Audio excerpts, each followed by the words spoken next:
اور آپ صلی اللہ علیہ وسلم نے اپنی مثال دیتے ہوئے فرمایا وَأَنَا خَيْرُكُمْ لِأَهْلِي، اور میں تمہارے میں سے سب سے اچھا ہوں اپنے گھر والوں کو. انا خیرکم لأہلی، اور تم سب کی نسبت میں اپنے گھر والوں کے لیے سب سے اچھا ہوں. عام طور پر ایک اچھے انسان کو اس کے اخلاق اور معاملات سے پہچانا جاتا ہے کہ اس کی گفتگو کیسی ہے، اس کے میل ملاپ کا طریقہ کار کیا ہے، اس کا بولنے کا طریقہ کیا ہے، وہ خوشی میں کس طرح ریئیکٹ کرتا ہے، وہ غم میں کیسے ریئیکٹ کرتا ہے، وہ خوف کے موقع پر، وہ مختلف کیفیات کے موقع پر کس طرح بہیو کرتا ہے. دوسری طرف یہ بھی ہے کہ ہمارا سب سے زیادہ واسطہ اپنے گھر والوں سے پڑتا ہے. ہم دن رات ان کے سامنے ہوتے ہیں، ہم پریٹینڈ نہیں کر سکتے، ہم ان کے سامنے کچھ اور نہیں بن کے دکھا سکتے، ہم وہی ہوتے ہیں جو ہوتے ہیں. اور چونکہ ایک لمبا عرصہ ان کے ساتھ گزرتا ہے تو وہ ہماری اچھائیوں برائیوں دونوں سے واقف ہو جاتے ہیں، ہماری کمزوریوں سے بھی اور ہمارے اسٹرینتھس جو ہیں ان سے بھی واقف ہو جاتے ہیں. اس لیے اچھائی کا یہ معیار اچھا خاصا کڑا معیار ہے، اور اس پر پورا اترنا ایک مشکل کام ہے. جن لوگوں سے ہمارا تھوڑی دیر کے لیے میل جول ہوتا ہے، اگر ان کی کوئی بات بری بھی لگ جائے تو ہم عام طور پر درگزر کر جاتے ہیں اور کہتے ہیں تھوڑی دیر کی تو بات ہے، چلو چھوڑو جانے دو.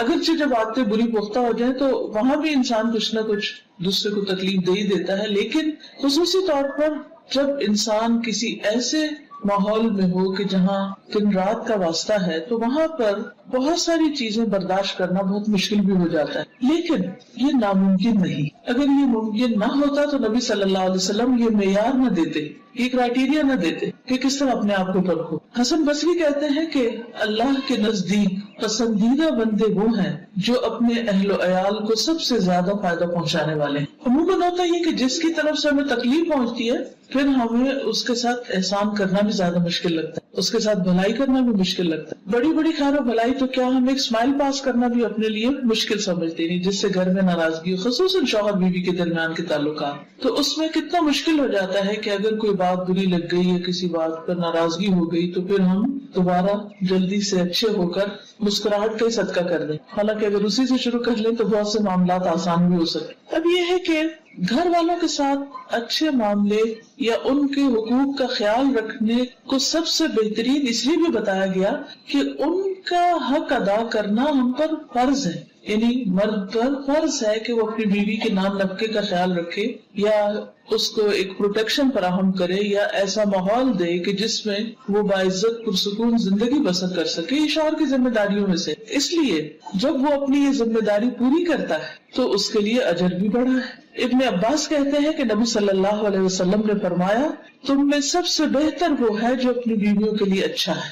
ایک نہیں ایک سے زائد روایات ہے کہ جس سے پتہ چلتا ہے کہ اچھائی کا معیار گھر والوں کے ساتھ اچھا ہونا ہے. اچھا ہونے کے لیے کیا کیا کرنا پڑتا ہے؟ اس میں سب سے پہلی چیز یہ ہے کہ شوہر اپنی بیوی سے محبت کرتا.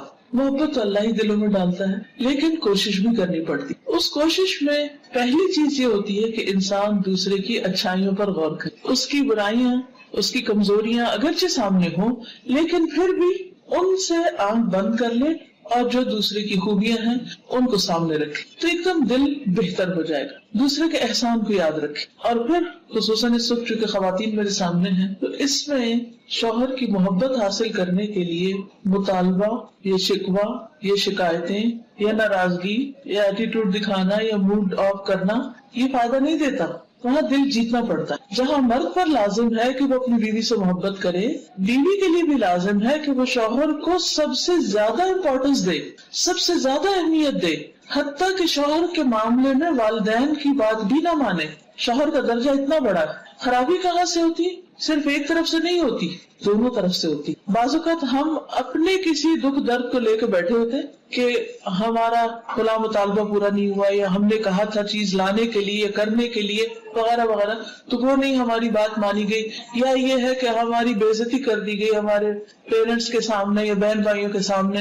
یہ کوئی بھی شکایت ہو سکتی. شکایت کے 100 پہلو، یہ سب تو اپنی جگہ ہے. لیکن حقیقت یہ ہے اس کے باوجود ان چیزوں کو درگزر کر کے انسان اگر تھوڑی دیر کے لیے ان کو کنٹرول کر لے، جیسے شفا کے لیے کڑوی دوا بعض اوقات بہت ناگزیر ہو جاتی، اسی طرح باہمی تعلقات کو اچھا کرنے کے لیے ایسی باتوں کو پی جانا بہت فائدہ دیتا ہے. اس سے انسان کی قدر اور زیادہ بڑھ جاتی. اس لیے تالی دونوں ہاتھوں سے بجتی ہے، دونوں کو ہی ایک دوسرے کی قدر کی ضرورت ہے. لیکن شوہر اگر اس معاملے میں پہل کر لے کیونکہ وہ قوام ہے، اس نے گھر کا نظام درست کرنا ہے، تو معاملات جلد درست ہو سکتے ہیں، زیادہ بہتر ہو سکتے ہیں۔ اور پھر اس معاملے میں ہم دیکھتے ہیں کہ نبی صلی اللہ علیہ وسلم کا اسوہ حسنہ کیا ہے۔ عمرو بن العاص کہتے ہیں کہ میں نے نبی صلی اللہ علیہ وسلم سے دریافت کیا کہ آپ کو سب سے زیادہ محبت کس سے ہے؟ فرمایا عائشہ سے۔ سچ بولا آپ نے اور اس محبت کا اظہار بھی کیا۔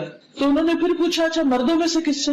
تو آپ نے فرمایا اس کے والد سے۔ اس کے بعد انہوں نے مزید بھی پوچھا تو آخر میں وہ کہتے ہیں کہ اس سے اچھا تھا میں یہ سوال نہ ہی کرتا، کیونکہ آپ صلی اللہ علیہ وسلم نے تو اس معاملے میں بالکل جو درست بات تھی، جو اپنی درست فیلنگس تھی وہ بتائیں۔ اچھا بعض اوقات ہم سب یہی کرتے ہیں کہ اگر کسی سے محبت ہو بھی تو ہم اس کو ظاہر نہیں کرتے یا اس کو بتاتے نہیں یا اس تک کنوے نہیں کرتے، جس کے نتیجے میں دوسرا شخص ساری زندگی بعض اوقات غلط فہمی کا شکار رہتا ہے۔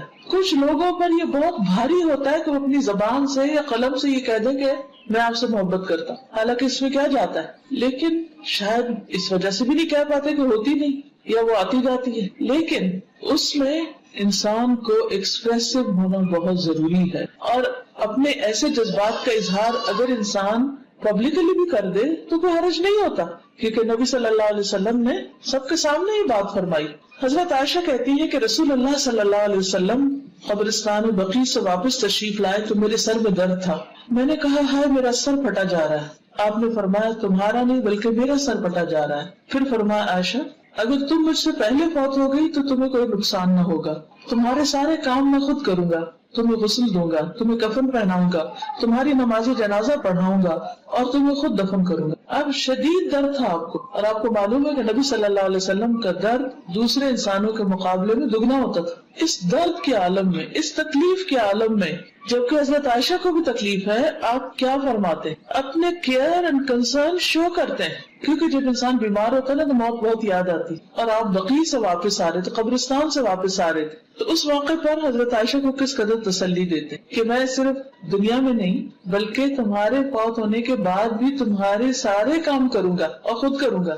یہ جملہ کتنا بہترین جملہ ہے۔ ہم لوگوں کے یہاں عام طور پر موت کا ذکر کرنا برا سمجھا جاتا ہے، اور اگر کوئی شوہر ان الفاظ میں محبت کا اظہار کر دے تو وہ بیوی الٹا لے گی اور کہے گی اچھا تم میرے مرنے کے انتظار میں۔ بہرحال یہاں بھی آپ دیکھیے کہ الفاظ سے اظہار ہے، اور بعض اوقات صرف محبت نہیں بلکہ کیئر، کنسرن، خصوصاً اگر کوئی بیمار ہو، اگر شوہر بیمار ہو یا بیوی بیمار ہو یا تکلیف میں ہو۔ عام حالات میں تو ٹھیک ہے، ہر کوئی اچھی بات کر سکتا ہے، لیکن بیماری کی حالت میں، دکھ درد کی حالت میں اچھے الفاظ منہ سے نکالنا اور مشکل ہو جاتا ہے۔ حضرت عائشہ فرماتی ہے کہ میں حیض کی حالت میں پانی پیتی اور برتن نبی صلی اللہ علیہ وسلم کو دے دیتی، یعنی گلاس جس میں بھی پانی پیتی، آپ اسی جگہ سے منہ رکھ کر پانی پیتے جہاں سے میں نے منہ رکھ کر پانی پیا ہوتا تھا۔ یہ بھی محبت کے اظہار کا ایک طریقہ ہے۔ میں ہڈی سے گوشت کھا کر نبی صلی اللہ علیہ وسلم کو دے دیتی، یہ گوشت میں کھا لیتی، ہڈی آپ کو دے دیتی، آپ اسی جگہ سے کھاتے جہاں سے میں نے کھایا ہوتا تھا۔ یہ محبت کے چھوٹے چھوٹے انداز ہیں، جیسچرز ہیں کہ جس سے باہم ایک بانڈنگ سمجھ میں آتی ہے، نظر آتی۔ پھر محبت میں یہ نہیں کہ کبھی کبھار انسان چند ڈائلاگز بول دے، بلکہ دوسرے کو کیئر کنسرن کے علاوہ ٹائم بھی دے۔ وقت دینا ایک بہت اہم چیز ہے، کتنے بھی مصروف ہو۔ کیا ہم میں سے کوئی کہہ سکتا ہے کہ میری مصروفیت تو نبی صلی اللہ علیہ وسلم سے بھی زیادہ ہے؟ نعوذ باللہ، کوئی بھی نہیں۔ لیکن اس کے باوجود آپ دیکھیے کہ آپ صلی اللہ علیہ وسلم اپنے گھر میں وقت دیا کرتے تھے، اور آپ کی ایک سے زائد ازواج تھی، اور آپ روزانہ ہر ایک کو وزٹ کرتے۔ تھوڑی دیر کے لیے سوچئے، اگر آپ کو دن میں 9 لوگوں کے پاس جانا پڑے تو کیا حال ہو؟ جا کے ان سے صرف اتنا ہی پوچھے کہ بھی کیا حال ہے، کیسی؟ امپاسبل۔ ایک عام انسان تو اپنے ایک گھر کا خیال نہیں کر سکتا، کیونکہ ازواج کے چیمبرز الگ الگ تھے۔ پھر اسی طرح یہ ہے کہ خوشی کے موقع پر، تفریح کے موقع پر بھی خیال رکھتے۔ حضرت عائشہ کہتی ہے کہ ایک مرتبہ عید کے دن رسول اللہ صلی اللہ علیہ وسلم کے سامنے کچھ حبشی کرتب دکھا رہے تھے، کھیل کھیل رہے تھے۔ میں نبی صلی اللہ علیہ وسلم کے کندھے پر سر رکھ کر انہیں جھانک کر دیکھنے لگی، ابھی پبلک کی جگہ ہے، تو نبی صلی اللہ علیہ وسلم نے اپنے کندھے میرے لیے جھکا دیے کہ اور آسانی ہو جائے۔ میں آپ کے کندھوں پر سے انہیں دیکھتی رہی، اور جب دل بھر گیا تو واپس آ گئی۔ تو آپ نے مجبور نہیں کیا کہ نہیں تم ادھر ہی کھڑی رہو، آزادی بھی دی، اور جب وہ پاس کھڑے ہو کر دیکھنا چاہتی تھی تو اتنی دیر فیسلٹی بھی دی، آسانی بھی فراہم کی۔ کتنے مواقع ایسے ہوتے ہیں کہ ہم لوگ ایز اے فیملی گھروں سے باہر جاتے ہیں، وہ اصل ٹیسٹ کا وقت ہوتا ہے، جب آپ کسی پکنک پہ ہوں یا کسی ایسی جگہ پر ہوں تو اس موقع پر عموماً مشکل ہو جاتی ہے، کیونکہ ہر ایک تھک جاتا ہے، یا کوئی پھر اپنی مرضی سے بیٹھنا اٹھنا چاہتا ہے، کھانا چاہتا ہے، نہیں کھانا چاہتا۔ بعض اگر ہم دوسروں کو بہت مجبور کر دیتے ہیں کہ نہیں جو ہم چاہ رہے ہیں ویسا تم کرو, اس کی زندگی کو کنٹرول کرنے لگتے ہیں, تو اس سے دوسروں کے لیے بڑی مشکل ہو جاتی. محبت کا یہ مطلب نہیں ہوتا کہ کسی کو انسان پوزیس کر لے, یہ کانسیپٹ بہت غلط ہے کہ اس کی آزادی چھین لے.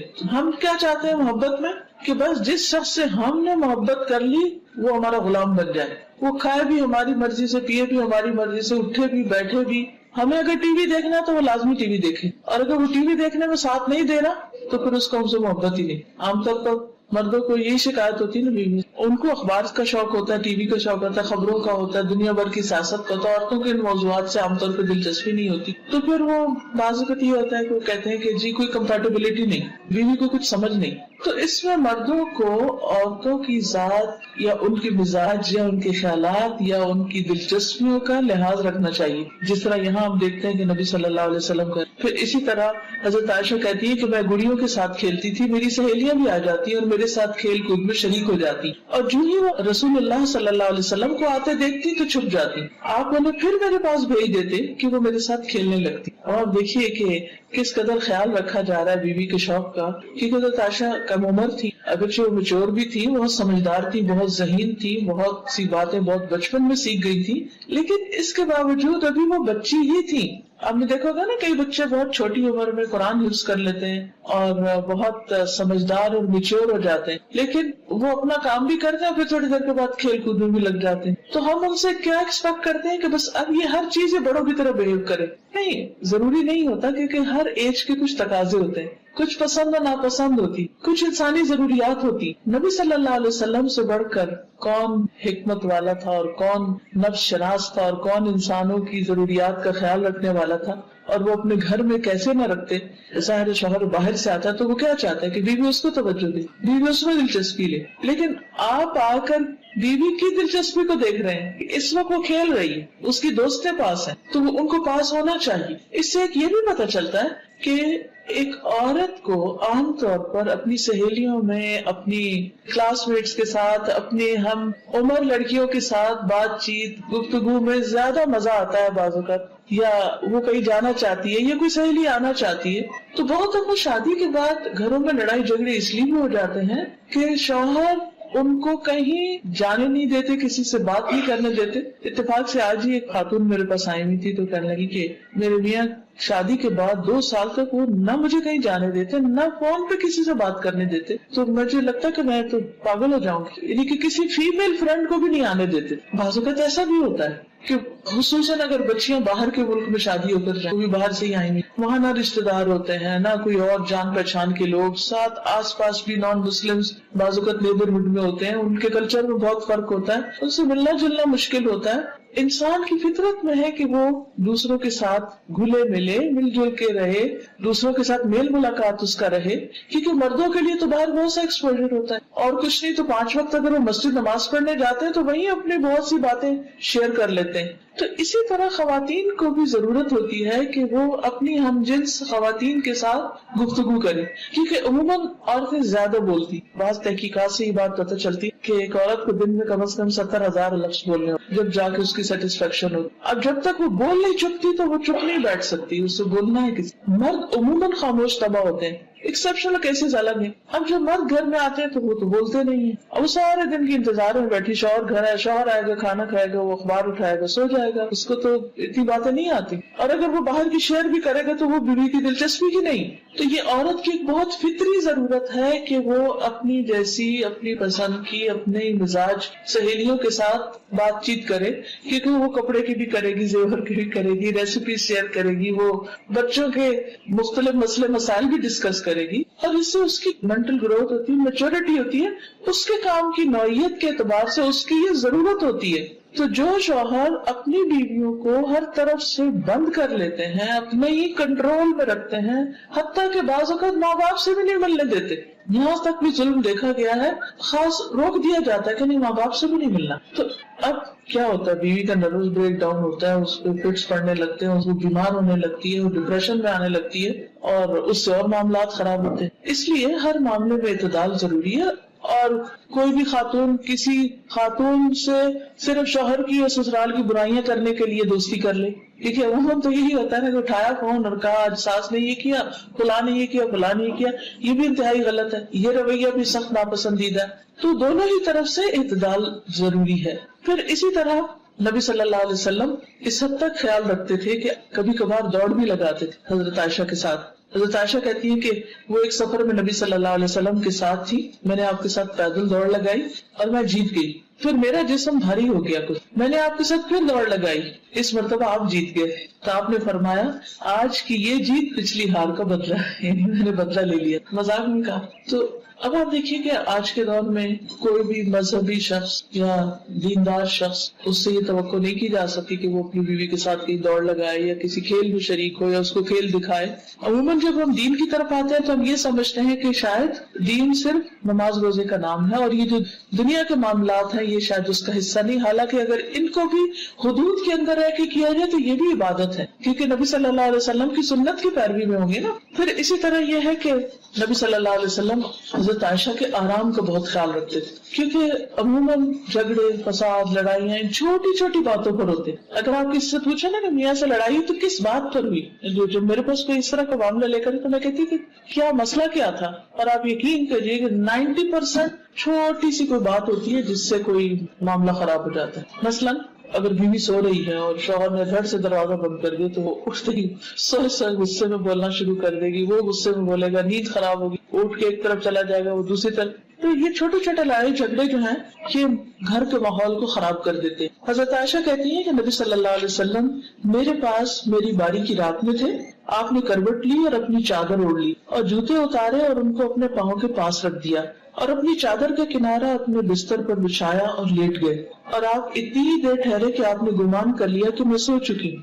آپ نے آہستہ سے اپنی چادر لی اور آہستہ سے جوتا پہنا، آہستہ سے دروازہ کھولا اور باہر نکلے، پھر دروازے کو آہستہ سے بند. یعنی ہر چیز آہستہ سے، جوتے آہستہ سے اتارے، جوتے آہستہ سے پہنے، دروازہ آہستہ کھولا، دروازہ آہستہ بند، آہستہ سے باہر نکلے. کتنے شوہر اور بیوی ہیں جو سوتے ہوئے ایک دوسرے کے لیے اتنے کیئرنگ ہو کہ دوسرا شخص سو رہا ہے تو مجھے اس کو ڈسٹرب نہیں کرنا. کچھ لوگوں کو نیند بڑی مشکل آتی ہے، کچھ کو نیند ایک دفعہ کھل جائے تو ان کو دوبارہ نیند نہیں آتی، کئی طرح کے نفسیاتی مسائل ہوتے ہیں. تو ایسی صورت میں دوسرے کا لحاظ رکھنا اور دوسرے کو اپنی ذات سے تکلیف نہ دینا، یہی گھریلو زندگی میں خوشحالی کا راز ہے. پھر اسی طرح آپ دوسروں کو بھی اس بات کی تلقین کرتے تھے کہ عورتوں کے ساتھ نرمی کا سلوک کیا جائے. حضرت انس کہتے ہیں کہ نبی صلی اللہ علیہ وسلم اپنی ازواج مطہرات کے پاس تشریف لائے. اونٹ ہانکنے والا اونٹوں کو تیز ہانک رہا تھا، جیسے کوئی ڈرائیور تیز ڈرائیو کر رہا ہو، جھٹکے لگ رہے اور دھکے پڑ رہے ہوں. اس کا نام انجشہ تھا. آپ نے فرمایا اے انجشہ تیری خرابی ہو، تم اونٹوں کو آہستہ آہستہ چلاؤ، نازک آبگینے سوار ہیں. ویحک یا انجشہ سوقت بالقواریر، قواریر کہتے ہیں کرسٹل کو، قواریر من فضة، یعنی خواتین جو ہیں ان کے دل شیشے کی طرح ہوتے، بہت جلدی ٹوٹتے.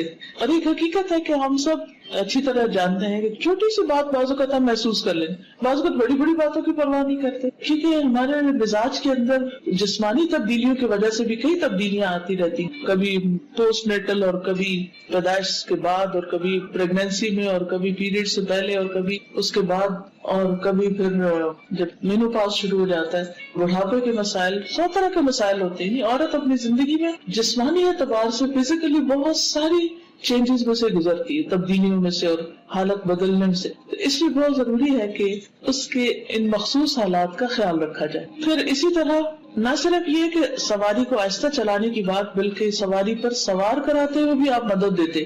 حضرت انس کہتے ہیں میں نے دیکھا کہ رسول اللہ صلی اللہ علیہ وسلم حضرت صفیہ کی وجہ سے اپنے پیچھے اونٹ کی کوہان کے ارد گرد اپنی ابا سے پردہ کیے ہوئے تھے. جب وہ سواری پر سوار ہوتی تو آپ اونٹ کے پاس بیٹھ جاتے اور اپنا گھٹنا کھڑا رکھتے. حضرت صفیہ اپنا پاؤں آپ کے گھٹنے پر رکھ کے سوار ہوتی. آپ دیکھیے کہ کس قدر کیئر ہے، کیونکہ کبھی آپ نے سے اونٹ پہ سوار ہوا، آپ کو معلوم ہوگا کہ اس کی سواری بہت مشکل ہے. تو ایون اونٹ پہ چڑھنا بھی ایک مشکل کام ہے، بیٹھے ہوئے اونٹ پہ چڑھا جاتا ہے لیکن وہ بھی مشکل ہے. تو آپ صلی اللہ علیہ وسلم خود پاس کھڑے ہو جاتے، اپنا گھٹنا رکھتے ہوئے اس پر ایک طرح سے سیڑھی بنا کے پھر اوپر چڑھتی. آج آپ دیکھیے کہ کون مرد ہوگا جو اتنے لاڈ کرے, اور پھر یہ پبلک میں ہو رہا ہے اور اس میں آپ کوئی شرمساری محسوس نہیں کر رہے, اور حضرت انس دیکھ بھی رہے ہیں کہ آپ کیا کر رہے ہیں, اور پھر اس کو آگے روایت بھی کرتے ہیں. یہ بھی سنت ہے, یہ چیزیں بھی نبی صلی اللہ علیہ وسلم کا طریقہ ہے. اگر ہم اپنے گھروں کے اندر چھوٹی چھوٹی چیزوں میں ایک دوسرے کے مددگار بن جائے تو بہت سے حالات اور معاملات درست ہو سکتے ہیں. پھر اسی طرح اپنے سے زیادہ دوسروں کی فکر کرنا, یہ بھی بہت اہم ہے. حضرت انس کہتے ہیں کہ میں اور ابو طلحہ خیبر سے واپس آ رہے تھے اور نبی صلی اللہ علیہ وسلم کے پیچھے حضرت صفیہ سوار تھی کہ اچانک رسول اللہ صلی اللہ علیہ وسلم کی اونٹی پھسل گئی اور رسول اللہ صلی اللہ علیہ وسلم اور حضرت صفیہ دونوں گر گئے. ابو طلحہ تیزی سے وہاں پہنچے, کہنے لگے یا رسول اللہ مجھے آپ پر قربان کرے, کوئی چوٹ تو نہیں آئی؟ آپ نے فرمایا نہیں, خاتون کی خبر لو, یعنی مجھے چھوڑو ان کی خبر لو. چنانچہ ابو طلحہ اپنے چہرے پر کپڑا ڈال کر ان کے پاس پہنچے اور حضرت صفیہ پر کپڑا ڈال دیا. اس کے بعد سواری کو دوبارہ تیار کیا, پھر ہم سب سوار ہو گئے. پھر اسی طرح اہم مواقع پر آپ مشورہ بھی لیتے تھے, جیسے صلح حدیبیہ کے موقع پر حضرت ام سلمہ کے مشورے سے آپ نے اپنا احرام کھولا اور باقی صحابہ نے پھر آپ کو دیکھ کر احرام کھولا, کیونکہ آپ اس وقت بہت ڈسہارٹن تھے کہ آپ نے جب لوگوں سے کہا کہ تم اب اپنے احرام کھول دو, ہم عمرے کے لیے نہیں جا سکتے, تو کوئی اپنی جگہ سے نہیں ہلا, کیونکہ کوئی ذہنی طور پہ تیار ہی نہیں تھا کہ اتنے 100 میل سے آئے ہیں ہم عمرہ کرنے اور عمرہ کیے بغیر ہم واپس کیسے جائیں. لیکن حضرت ام سلمہ کے پاس جب آپ نے جا کر لوگوں کے یہ طرز عمل بیان کیا تو انہوں نے مشورہ دیا کہ آپ شروع کر لیجئے, آپ کو دیکھ کے باقی بھی کر لیں گے, اور واقعی ایسا ہوا اور ایک بہت سنگین معاملہ جو تھا وہ آسان ہو گیا, حل ہو گیا. پھر اسی طرح یہ ہے کہ نبی صلی اللہ علیہ وسلم جب آخری عمر میں بیمار ہوتے ہیں تو اس بیماری میں بھی اپنی ازواج کا خیال رکھتے ہیں. ہشام اپنے والد عروہ سے روایت کرتے ہیں کہ رسول اللہ صلی اللہ علیہ وسلم اپنے مرض الموت میں بھی ازواج مطہرات کی باری کی پابندی کرتے تھے, البتہ یہ دریافت فرماتے کہ کل مجھے کہاں ٹھہرنا ہے, کل کو میں کہاں ہوں گا, کیونکہ آپ حضرت عائشہ کی باری کی خواہش مند تھے. حضرت عائشہ فرماتی ہے کہ جب میرے یہاں قیام کا دن آیا تو آپ کو سکون ہو گیا, کیونکہ شاید اللہ کی طرف سے یہ حکم تھا کہ آپ وہیں پر ہی فوت ہوں گے اور وہیں پر دفنائے جائیں گے, اور پھر اللہ تعالیٰ نے ان کو یہ سعادت بخشنی تھی. بہرحال پھر اسی طرح یہ ہے کہ جب آپ بیمار تھے تو اس سے پہلے رات کو سوتے وقت کا جو عمل ہے کہ اپنے ہاتھوں پر تینوں گل پڑھ کر سارے جسم پر خود انسان دم کرے, ہم نے سارے کو کرنا چاہیے, کیونکہ سوتے ہوئے انسان اپنے آپ سے بھی غافل, کوئی چیز آ کے کاٹ نہ جائے یا کوئی چیز آ کے نقصان نہ دے, تو وہ ایک طرح سے پوری حفاظت ہو جاتی. تو جب نبی صلی اللہ علیہ وسلم بیمار ہوئے تو آپ حضرت عائشہ کو کہتے کہ وہ پڑھیں یا وہ آپ کے اوپر ہاتھ پھیرے. حضرت عائشہ کہتی ہے کہ نبی صلی اللہ علیہ وسلم اپنے گھر کے بعض بیماروں پر یہ دعا پڑھ کر دم کرتے اور اپنا دانا ہاتھ پھیرتے, اے اللہ لوگوں کو پالنے والے, تکلیف کو دور کر دے, اسے شفا دے, تو ہی شفا دینے والا ہے, تیری شفا کے سوا کوئی شفا نہیں, ایسی شفا کہ کسی قسم کی بیماری نہ رہ جائے. اب اس سے یہ پتہ چلتا ہے کہ آپ اپنے گھر والوں کے اوپر بیماری کے وقت میں ہاتھ پھیر کر دم کیا کرتے. اس کا کیا فائدہ ہے؟ کیونکہ جو بیمار ہوتا ہے وہ ایک طرح سے اپنے آپ کو تنہا محسوس کرتا ہے, تکلیف میں محسوس کرتا ہے, تو ہاتھ کا جو ٹچ ہے اور ہاتھ پھیرنا جو ہے اس کے اوپر, یہ اس کے لیے باعث تسکین ہوتا ہے. حضرت عائشہ ہی کہتی ہے کہ رسول اللہ صلی اللہ علیہ وسلم کے گھر والوں میں سے جب کوئی بیمار ہوتا تو آپ معوذات پڑھ کر اس پر پھونک مارتے. پھر اسی طرح آپ گھر والوں کے لیے دعا بھی کرتے. حضرت عائشہ کہتی ہے کہ میں نے رسول اللہ صلی اللہ علیہ وسلم کی خوش طبیعت دیکھ کر کہا, اے اللہ کے رسول صلی اللہ علیہ وسلم میرے لیے اللہ تعالیٰ سے دعا کرتی, یعنی آپ میرے حق میں کوئی دعا کریں. آپ نے فرمایا, اے اللہ عائشہ کے پہلے اور پچھلے اور اعلانیہ اور مخفی سب گناہ بخش دے.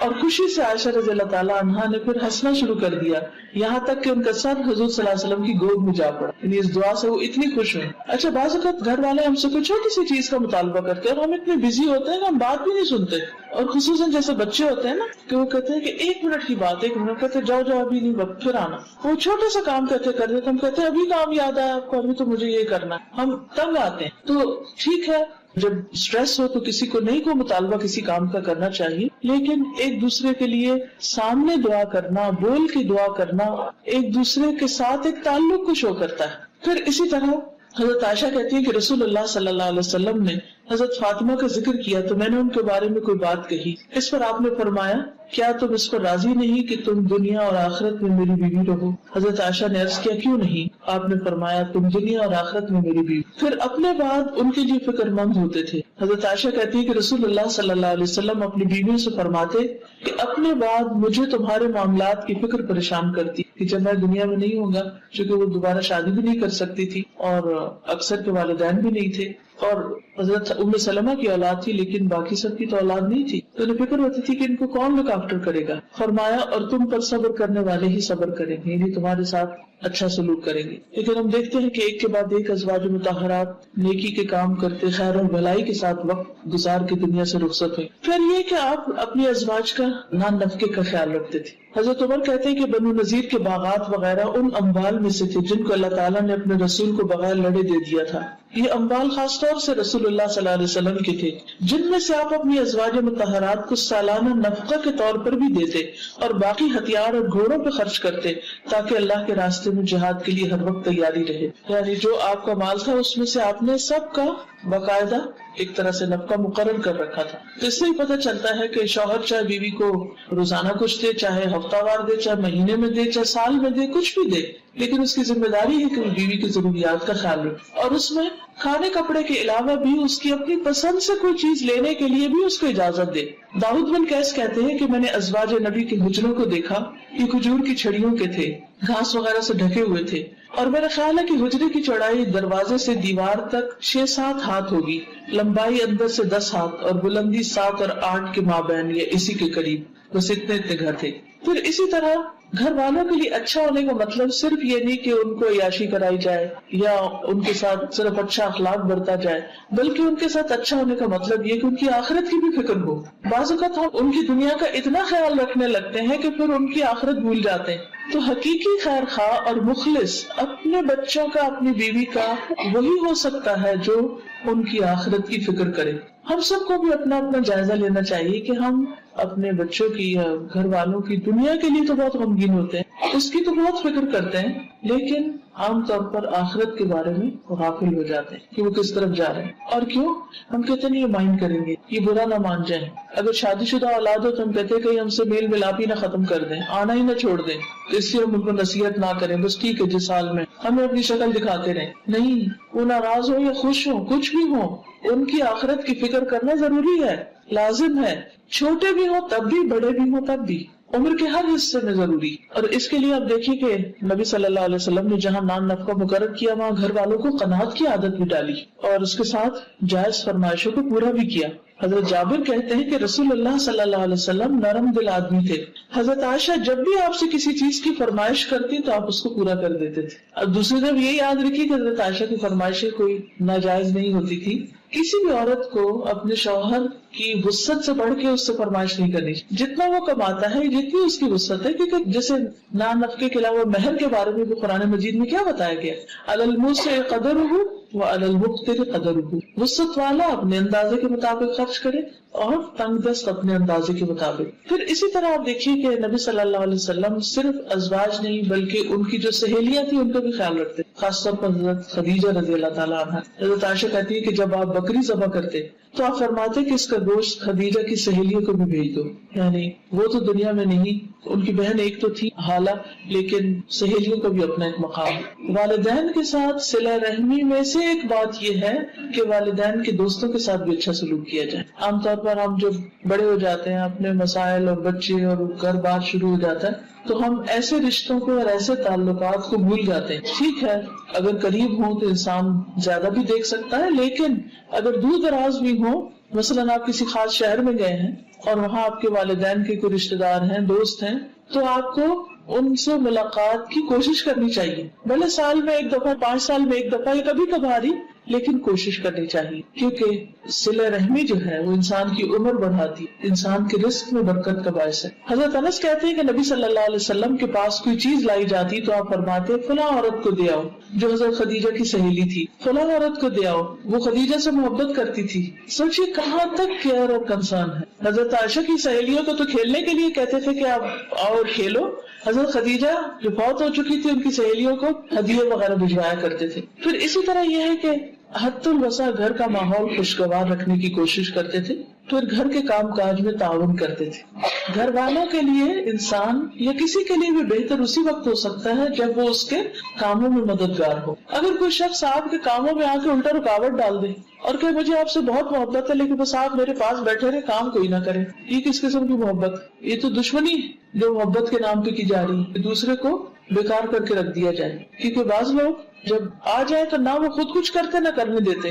اس کے برعکس بہت سے لوگ ایسے ہوتے ہیں کہ جو دوسروں کا بہت خیال رکھتے ہیں اور ان کے کاموں میں لگ جاتے ہیں. نبی صلی اللہ علیہ وسلم حالانکہ مردوں کے اوپر فرض تو نہیں ہے کہ گھر کے کام کریں، لیکن وہ گھر آ کر آرام سے بیٹھ نہیں جاتے اور صرف آرڈر نہیں کرتے رہتے تھے، اچھا آپ چائے لے آؤ، پانی لے آؤ، فلاں لے آؤ. بیوی کو خادمہ کی طرح نہیں ٹریٹ کرتے تھے. اسود کہتے ہیں کہ میں نے حضرت عائشہ سے پوچھا نبی صلی اللہ علیہ وسلم اپنے گھر میں کیا کیا کرتے تھے. انہوں نے کہا آپ اپنے گھر کے کام کاج یعنی گھر والوں کی خدمت کیا کرتے تھے، اور جب نماز کا وقت ہوتا تو فوراً کام چھوڑ کر نماز کے لیے چلے جاتے. آپ دیکھیے کہ کچھ چیزیں ایسی ہوتی ہیں کہ جو کسی محبت بڑھانے یا اچھے تعلقات کے لیے اچھے بول، کھانا پینا مہیا کرنا، دوست احباب کے ساتھ میل جول، سوشلائزنگ، یہ سب چیزیں بھی.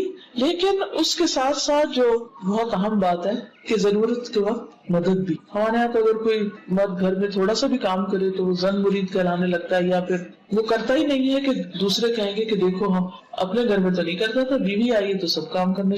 کئی دفعہ لڑکے ماں باپ کو تو فار گرانٹیڈ لیتے ہیں، اور ماں باپ کی محبت بھی ایسی ہوتی ہے، کہتے ہیں اچھا تم بیٹھو میں خود ہی کر لوں. لیکن جب انسان کی شادی ہوتی ہے تو پھر ذمہ داریاں بیٹی کی بھی بڑھ جاتی ہیں، بیٹے کی بھی بڑھ جاتی ہیں. تو ایسی صورت میں اگر وہ اپنی کسی ذمہ داری کو پورا کرنے کے لیے بچے کو اٹھا لیا یا بیوی کا کوئی کام کر دیا یا اس کو باہر کہیں لے گیا یا اس کا کوئی خیال رکھا، تو دوسرے گھر والوں کو بھی اس کے اوپر تعاون کرنا چاہیے. ہمارے یہاں عام طور پر اس کو مائنڈ کیا جاتا ہے، یعنی پاکستانی کلچر میں، تو یہ درست نہیں ہے. حضرت عائشہ سے کسی نے پوچھا کہ رسول اللہ صلی اللہ علیہ وسلم گھر میں ہوتے تو کیا کرتے تھے. انہوں نے کہا کہ نبی صلی اللہ علیہ وسلم بھی انسانوں کی طرح انسان تھے. وہ اپنے کپڑوں کو صاف کرتے تھے، بکری کا دودھ دو لیتے اور اپنے کام خود کرتے. ایک اور روایت میں آتا ہے آپ جوتا سلائی کر لیتے، قمیص کو خود پیبند لگاتے اور فرماتے جس نے میری سنت سے اعراض کیا وہ مجھ سے نہیں. یعنی اس چیز کو بھی انہوں نے اپنی سنت بتایا کہ اپنا کپڑا استری کر لیں یا اپنے کپڑے نہانے کے بعد فرش پر پھینکنے کی بجائے واشنگ باسکٹ میں ڈالیں. یہ چھوٹے چھوٹے کام عموماً آپ دیکھیے کہ یہ جو چھوٹی چھوٹی چیزیں ہوتی ہیں بعض اوقات بیویاں انہی سے بہت خوش ہو جاتی. مثلا شوہر نے صبح اٹھ کر اپنا کمبل خود طے کر دی تو آپ دیکھیں گے کہ بیوی کے دل کا حال کیا ہوگا. وہ کہے گی نہیں چھوڑیے میں خود ہی کر لوں گی. لیکن اگر وہ نہ کرے اور چھوڑ کے اٹھ جائے تو پھر اس کو خیال آئے گا کہ اتنا بھی نہیں میری مدد ہو سکتی. یعنی اگر شوہر تھوڑی سی بھی محبت دکھائے تو بیوی اس سے کئی گنا زیادہ دکھائے گی، کیونکہ عورت کی فطرت میں ہے یہ کیئر ہے، محبت ہے، خدمت ہے. یہ اللہ نے اس کے اندر رکھ دی ہے خاندان کے نظام کو اچھا چلانے کے لیے. پھر اسی طرح آپ صلی اللہ علیہ وسلم اپنے کپڑے کو پیبند بھی لگا لیتے اور سی بھی لیتے. اب تو یہ کام عورتوں کو بھی نہیں آتا، تو آپ سوچیے کہ ہم کتنے پیچھے ہیں. پھر اسی طرح گھر والے جو کھانا دے اس پہ راضی ہو جاتے. جابر کہتے ہیں کہ نبی صلی اللہ علیہ وسلم نے اپنے گھر والوں سے سالن طلب کیا، سالن لاؤ. انہوں نے کہا ہمارے پاس سوائے سرکے کے کچھ نہیں. آپ نے سرکہ منگوا لیا، اس سے روٹی کھانی شروع کر دی. فرمانے لگے بہترین سالن سرکہ، بہترین سالن سرکہ. اچھا اب آپ دیکھیے دوسری طرف کیا ہوتا ہے، سبزی لا کے بھی نہیں دی، پیسے بھی نہیں دیے، گیس کا بل نہیں پے کیا وہ بھی کٹ گئی، اور اگر کھانا نہیں بنا تو بیوی ذمہ دار ہے. یعنی اسباب ریسورسز فراہم نہیں کیے اور پھر بھی انڈرسٹینڈنگ نہیں کہ بھئی اس کا قصور نہیں. یعنی بعض اوقات ایسی ایکسپیکٹیشن ہوتی ہے کہ ہر قیمت پر ہر صورت میں کرنا ہی کرنا ہے، جہاں سے مرضی کرو. اور ان عورتوں پر تو بہت ہی رحم آتا ہے جو بیچاریاں سارا دن محنت کر کے آتی ہیں اور شوہر پیسے چھین کے نشہ کرنے لگے. ابو ہریرہ کہتے ہیں کہ نبی صلی اللہ علیہ وسلم نے کبھی کسی کھانے میں عیب نہیں نکالا، کبھی کسی کھانے میں عیب نہیں نکالا. اگر آپ کو پسند ہوتا تو کھا لیتے ورنہ چھوڑ دیتے. پھر اسی طرح مشکل وقت میں بیوی کو دلاسا دینا، اس کے آنسو پوچھنا، یہ بھی نبی صلی اللہ علیہ وسلم کی سنت سے ملتا ہے. حجۃ الوداع کے موقع پر حضرت صفیہ کا اونٹ بگڑ گیا اور وہ رونے لگی. رسول اللہ صلی اللہ علیہ وسلم کو معلوم ہوا تو تشریف لائے اور اپنے ہاتھ سے ان کے آنسو پوچھنے لگے. اب دیکھیے حج کا موقع، ہزاروں کا مجمع، اور آپ لوگوں کو تعلیم دے رہے ہیں، خذوا عنی مناسککم، مجھ سے اپنے مناسک سیکھ لو. اور اتنے میں آپ کو خبر ملتی کہ آپ کی بیوی کا اونٹ بدک گیا ہے اور وہ رو رہی ہیں اور آپ سب کو چھوڑ کر آ کر ان کے آنسو پوچھ رہے ہیں. یہ وقت ہوتے ہیں جب کسی کا دل جیتا جا سکے. دوسری صورت کیا ہے، بیوی روتی رہے، صبح روئے شام روتی رہے لیکن پوچھنا نہیں. اس معاملے میں بعضوں کو عورتیں بہت زیادتی کرتی، وہ جب رونے پہ آتی ہیں تو چپ ہی نہیں کرتی. ایک اور روایت میں صفیہ کے بارے میں ملتا ہے جب وہ رونے سے چپ ہی نہیں کری پھر آپ نے ان کو چھوڑ دیا، کیونکہ کئی دفعہ ایسا تھا نا کہ روتے ہوئے آنسو پہنچتے تو اور رونا آ جاتا. پھر اسی طرح یہ ہے کہ بیوی کے مسائل اور مشکلات میں ساتھ دینا. حضرت عائشہ کہتی ہے کہ ہم آپ کے ساتھ کسی سفر میں تھے، جب ہم مقام بیضاء پہ پہنچے تو میرا ہار کھو گیا. رسول اللہ صلی اللہ علیہ وسلم اس کی تلاش میں وہیں ٹھہر گئے اور لوگ بھی آپ کے ساتھ ٹھہرے. پورا قافلہ ساتھ ہے، سب کو ٹھہرا دیا ہار تلاش کرنے اور ایک دفعہ نہیں ڈانٹا. جب وہ قافلہ ٹھہر گیا تو حضرت ابوبکر آ گئے، انہوں نے آ کے حضرت عائشہ کو ٹوکے لگائے کہ تمہاری وجہ سے سارا قافلہ رکا ہوا، سب کا حرج ہو رہا ہے، لیکن پھر اس پر تیمم کی آیات اور وہ سب کچھ نازل ہوا اور وہ اتنا مسلمانوں کے لیے خیر کا باعث بنا۔ پھر یہ ہے کہ بعض اوقات بیوی تھک جاتی ہے، کوئی اور وجہ ہو جاتی ہے، موڈ آف ہو جاتا ہے، تو اس کو ایشو نہیں بنا لینا چاہیے، کبھی ناراض ہونے کا موقع دینا چاہیے، کیونکہ عورت کے جو کیفیات ہوتی ہیں وہ مردوں سے بہت مختلف ہوتی ہیں، تو بعض اوقات چونکہ وہ مختلف ہوتی ہیں، وہ اس ایکسپیرینس سے گزرے نہیں ہو تو وہ سمجھتے ہی نہیں کہ ایسا کیوں ہو رہا ہے۔ حضرت عائشہ کہتی ہے کہ رسول اللہ صلی اللہ علیہ وسلم نے فرمایا جب تم مجھ سے راضی ہوتی ہو تب بھی مجھے پتہ چل جاتا ہے، اور جب ناراض ہوتی ہو تب بھی پتہ چل جاتا ہے۔ حضرت عائشہ نے کہا وہ کیسے؟ آپ نے فرمایا جب تم مجھ سے راضی ہوتی ہو تو کہتی ہو محمد کے رب کی قسم، اور جب ناراض ہوتی ہو تو کہتی ہو ابراہیم کے رب کی قسم۔ حضرت عائشہ نے عرض کیا ہاں اللہ کے رسول صلی اللہ علیہ وسلم، واللہ میں صرف آپ کا نام ہی چھوڑتی، یعنی صرف زبان سے نہیں بولتی، اندر تو میرے محبت ہوتی۔ پھر اسی طرح یہ ہے کہ گھر والوں کو مسائل کا حل پیش کیا کریں۔ عام طور پر مرد حضرات باہر کے مسئلے مسائل سن کے اتنے گھبرائے ہوتے ہیں کہ گھر آ کے وہ کوئی مسئلہ نہیں سننا چاہتے، اور بعض اوقات بیوی اکیلی ہی الجھتی رہتی ہے، وہ سارا کچھ لے لے کے اپنے دل میں دفن کرتی رہتی ہے، کیونکہ کوئی سننے والا نہیں، کوئی حل کرنے والا نہیں۔ لیکن نبی صلی اللہ علیہ وسلم کا طریقہ یہی ہے کہ جب بھی کوئی مسئلہ پیش آیا تو آپ نے اس کا حل تلاش کیا اور مل کے حل سوچا۔ تو خوشگوار ازدواجی زندگی کے لیے یہ بہت ضروری ہے کہ گھر کے اہم مسائل میں میاں بیوی باہم مشورہ کریں اور اکیلے فیصلے نہ کریں۔ یہ جو اکیلے فیصلے کر لینے ہوتے ہیں، بیوی کو بتائے بغیر یا شوہر کو بتائے بغیر خود ہی کو ڈیسیژن لے لیا، اس سے بھی بہت ناراضگیاں پیدا ہوتی ہیں، اس سے بھی بہت خرابیاں پیدا ہوتی ہیں، کیونکہ دوسرا شخص سمجھتا ہے کہ میری کوئی اہمیت ہی نہیں۔ پھر بیوی کے والدین کو شکایت نہ لگانا، کیونکہ بہت دفعہ ایسا ہوتا ہے نا کہ چھوٹی سی کوئی بات ہوئی تو فوراً بتایا کہ بھی آپ کی بیٹی ایسی اور ایسی، لیکن یہ ایک نوبل کیریکٹر ہوتا ہے کہ گھر کے معاملے گھر میں ہی طے کر لیے۔ حضرت عمر کہتے ہیں کہ ایک دن میں کچھ سوچ رہا تھا کہ میری بیوی نے مجھ سے کہا بہتر ہے اگر تم اس معاملے کا فلاں حل کرو، یعنی اس معاملے کا فلاں طرح حل کر لو۔ میں نے کہا تمہارا اس میں کیا کام، یعنی تم مجھے کیوں مشورہ دے رہی، معاملہ مجھ سے متعلق ہے، تم کون ہو دخل دینے والی۔ میری بیوی نے اس پہ کہا خطاب کے بیٹے تمہارے اس طرز عمل پہ حیرت ہے، تم اپنی باتوں کا جواب برداشت نہیں کر سکتے۔ تمہاری بیٹی حفصہ تو رسول اللہ صلی اللہ علیہ وسلم کو بھی جواب دیتی، ایک دن تو اس نے آپ کو غصہ بھی دلایا تھا۔ یہ سن کر حضرت عمر کھڑے ہو گئے، شادہ روڈ کے حفصہ کے گھر پہنچ، فرمایا بیٹی کیا تم رسول اللہ صلی اللہ علیہ وسلم کی باتوں کا جواب بھی دیتی ہو؟ یعنی وہ شوہر ہے اور اللہ کے رسول ہیں، یہاں تک کہ ایک دن تم نے نبی صلی اللہ علیہ وسلم کو دن بھر